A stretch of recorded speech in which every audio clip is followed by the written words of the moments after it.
नमस्कार दोस्तों। आज हम इस वीडियो में एक ऐसे चुनौतीपूर्ण विषय पर बात करने वाले हैं जिसने हमारे देश को दुनिया में दूसरे सबसे प्रदूषित देश बनने का मुकाबला करना पड़ा है। हाँ, आपने सही सुना।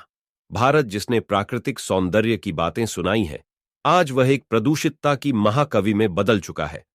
हमारे देश की विकास और उच्चतम स्तर की आबादी के साथ इसके साथ साथ उद्योगीकरण और वाहनों के प्रयोग में वृद्धि ने हमारे प्रदूषण के स्तर को बढ़ा दिया है।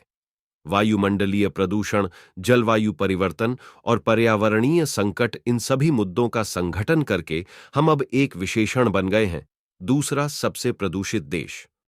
इस वीडियो में हम आपको उन कारणों के बारे में बताएंगे जिनसे हमने यह स्थिति प्राप्त की है और जिनके परिणाम स्वरूप हम इस चुनौती का सामना कर रहे हैं। विशेषज्ञों की राय के अनुसार उद्योग, वाहनों की बढ़ती संख्या और अव्यवस्थित शहरीकरण, इन सभी कारकों का मिश्रण है जिसने हमें यह नया उपनाम प्राप्त करने पर मजबूर किया है। हम भी देखेंगे कि सरकारी नीतियां, जैसे कि प्रदूषण नियंत्रण के प्रति लापरवाही, जनजीवन में जागरूकता की कमी और उचित प्रदूषण नियंत्रण के उपायों की कमी ने इस समस्या को और भी गहरा बनाया है। इस समस्या को समझने और समाधान की दिशा में हम सभी की भागीदारी है। हमारे आवासीय और औद्योगिक क्रियाओं को पर्यावरण से मिलाने के उपायों की तलाश में हमें मिलकर काम करना होगा। इस वीडियो के माध्यम से हम यह समझने का प्रयास करेंगे कि कैसे हम सभी मिलकर इस चुनौती का समाधान निकाल सकते हैं और भारत को पुनः स्वच्छ और हरित बना सकते हैं। आइए हम सभी मिलकर इस महत्वपूर्ण विषय पर गहराई से सोचें और कृति संकल्प से काम करें, ताकि हम आने वाली पीढ़ियों के लिए एक स्वस्थ और सुरक्षित भविष्य बना सकें।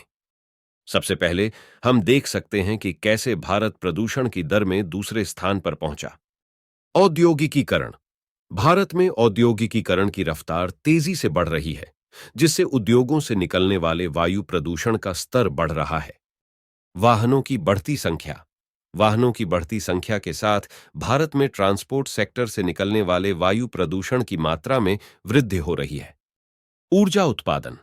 ऊर्जा के उत्पादन के लिए अधिक से अधिक विकल्पों की आवश्यकता है, लेकिन अब तक हम अधिकांशतः फॉसिल ईंधन पर ही आधारित हैं, जिससे अधिक उद्योगों और ऊर्जा उत्पादन से प्रदूषण बढ़ रहा है।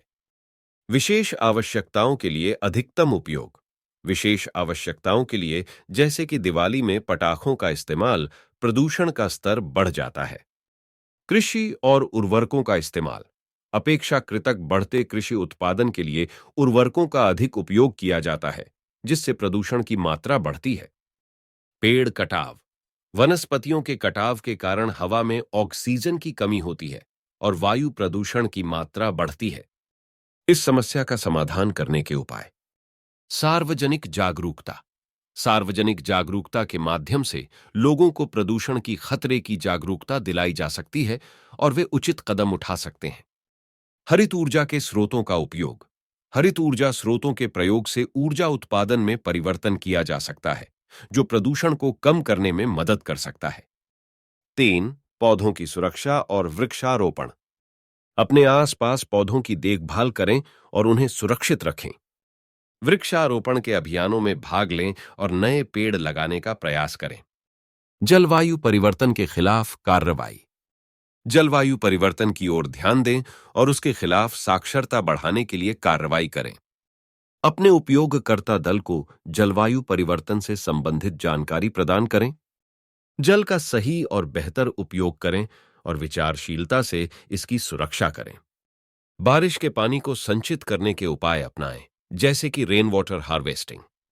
इस वीडियो में हमने देखा कि भारत ने कैसे प्रदूषण की दर में दूसरे स्थान पर पहुंचने का सामना किया है और इस समस्या को कैसे हल किया जा सकता है। ये थे कुछ छोटे मोटे प्रदूषण कम करने के उपाय, जिन्हें हम अपने दैनिक जीवन में अपना सकते हैं। यदि हम सभी मिलकर इन उपायों को अपनाते हैं, तो हम एक स्वच्छ और हरित भविष्य की दिशा में कदम साथ ही बढ़ा सकते हैं। अगर आपको हमारे वीडियो पसंद आया हो तो कृपया लाइक करें, शेयर करें और हमारे चैनल को सब्सक्राइब करना न भूलें, ताकि आप हमारे आने वाले वीडियोस की जानकारी सबसे पहले प्राप्त कर सकें। हम फिर मिलते हैं अगले रोचक और जागरूकता भरे वीडियो में। धन्यवाद और शुभकामनाएं।